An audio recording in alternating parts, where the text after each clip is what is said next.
Hi again. Wanted to talk today a little bit about sensibility, so it will help inform your reading of what is going on in love and friendship. Sensibility is a very important concept that begins to have prominence in the culture of 18th century England around the 1740s. And in a sense, what it is a reaction against what a lot of people feel is the primacy of neoclassical or reason-based thinking. They want to bring more emotion both into their lives and to the arts.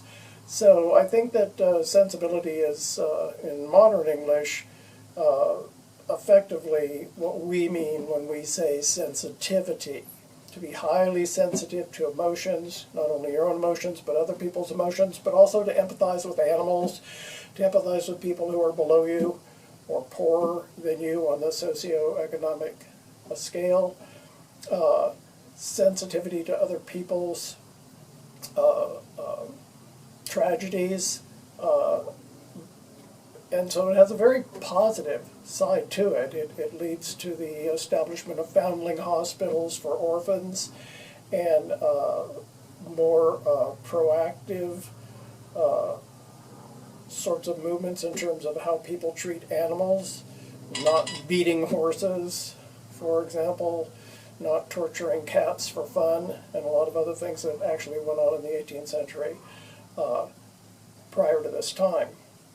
In any case, so that is what sensibility means on the positive side. On the negative side, what happens is that people begin to pride themselves in their sensibility and to show it off. So they will weep at the fall of a sparrow, or go into various paroxysms, including fainting, or running mad, or becoming hysterical for the slightest emotional reason, the slightest upset, the slightest thwarting of their plans.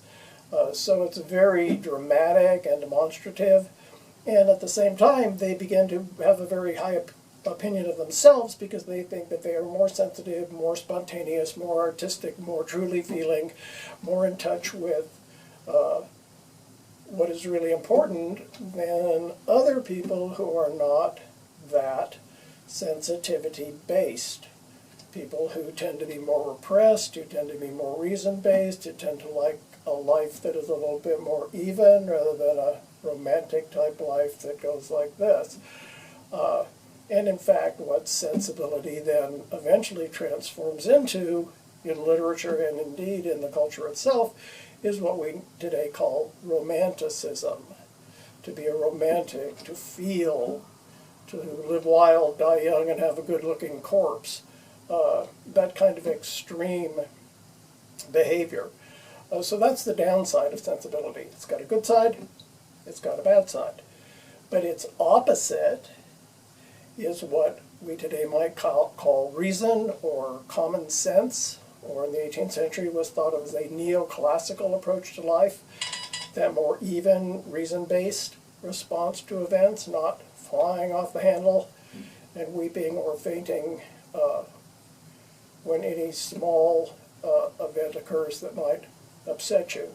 If you started reading Love and Friendship, you can completely see how Jane Austen is exaggerating sensibility and attacking it in order to have a little bit of fun. But another example, which you aren't reading in this course, but just to show you how tuned in she was, both in terms of the opposition between sense and sensibility, but also the opposition within sensibility of a positive sensibility, meaning empathy for others and so forth, as opposed to the egotistical, I'm better than you because I'm more emotional than you side. So basically there's the big opposition, and then there's the opposition within sensibility.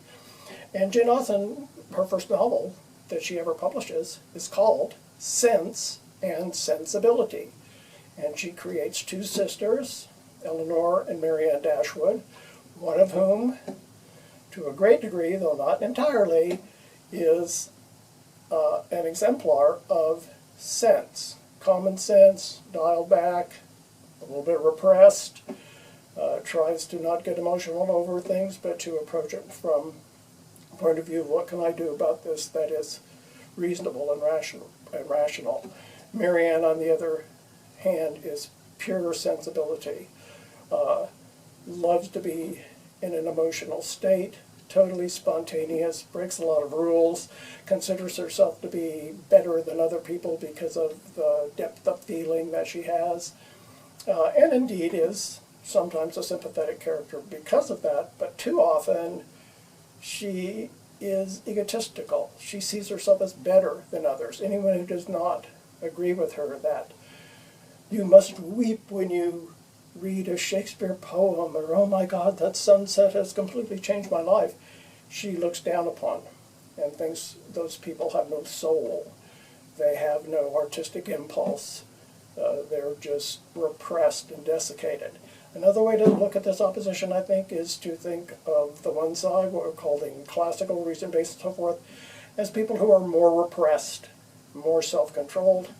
The other side, people who are more expressive, much less self-controlled. In other words, it's the two sides of the human brain. Not too hard, right? And they are basically in a dialogue, or you might actually say an argument, for most of the 18th century. And Jane Austen plays off of this in almost all of her novels, but particularly in Sense and Sensibility. But earlier on in Love and Friendship, she just goes completely bonkers with it. And I think you'll have fun reading about what she does.